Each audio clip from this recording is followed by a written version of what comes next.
हम प्रिंस अहाँ सबके प्रणाम करै छी। हमर मम्मी पूनम मिश्रा के यूट्यूब चैनल के सब्सक्राइब जरूर करू और घंटी के निशान के जरूर दबाओ। जय मिथिला, जय मैथिली।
घाट लट झारलो गंगा नहेलो काली, घाट लट झारलो माहे मंदिर तोहर श्रृंगार है, माहे मंदिर तोहर श्रृंगार।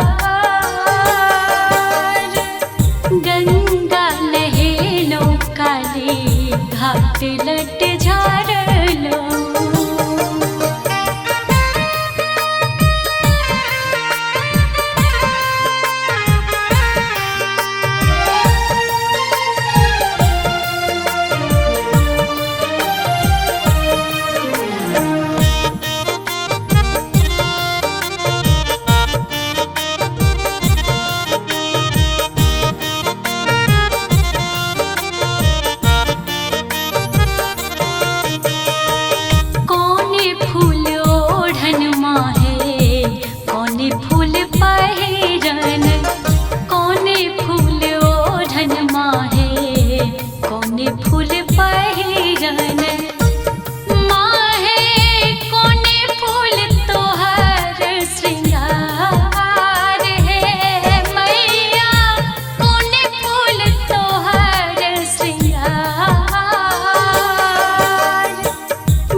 चंपा फूल पहिरन, बेली फूल ओढ़न माहे, चंपा फूल